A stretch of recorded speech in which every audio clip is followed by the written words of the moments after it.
কত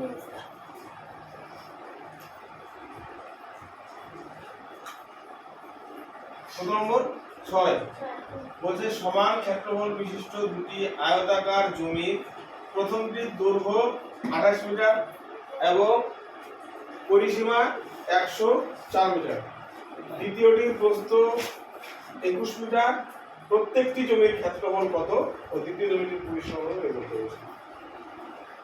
এখানে তোমাকে প্রথমে করতে হবে সমান ক্ষেত্রফল বিশিষ্ট, বলেই দিয়েছে যে ক্ষেত্রফলটা দুইটা জমির ক্ষেত্রফলটা একই হবে। ক্ষেত্রফল মানে কি, ভিতরে যে জমিটা থাকবে সেটা হচ্ছে ওই দুইটা সমান। এবার প্রথমটার দৈর্ঘ্য দেওয়া আছে আর পরিসীমা দেওয়া আছে, তাহলে আমরা প্রথমটার দৈর্ঘ্য এবং পরিসীমার সাহায্যে আমরা প্রস্থটা বের করে নিতে পারবো। এবার প্রস্থটা যখন বের করে নিতে পারবো তাহলে ক্ষেত্রফলটা পাবো, দৈর্ঘ্য গুণন প্রস্থ ক্ষেত্রফল হয়ে গেল। এবার ক্ষেত্রফল যখন পেয়ে যাব তখন তোমার হচ্ছে দ্বিতীয় জমিটির প্রস্থ দেওয়া আছে, দ্বিতীয় জমিটির প্রস্থটা 21 দেওয়া আছে, তাহলে ওইখান থেকে আমরা দৈর্ঘ্যটা বের করতে পারবো। এবার যখন দৈর্ঘ্যটা বের করতে পারবো তখন আমরা দ্বিতীয় জমিটার পরিসীমাটা বের করতে পারবো। আচ্ছা প্রথমটা দেখো, প্রথম তাহলে লিখতে হবে প্রথম জমিটির পরিসীমা, প্রথম আয়তাকার জমিটির পরিসীমা দেখো কত নম্বর, এটা 6 নম্বর। প্রথম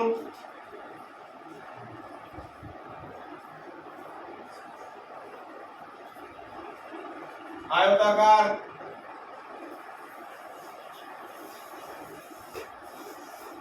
জমিটির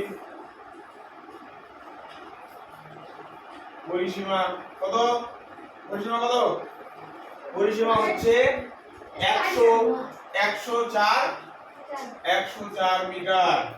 আর কি দেওয়া আছে প্রথম জমিটার, কি দেওয়া আছে আর হ্যাঁ, আচ্ছা তাহলে প্রথম আয়তাকার জমিটির দৈর্ঘ্য সমান সমান 28 মিটার।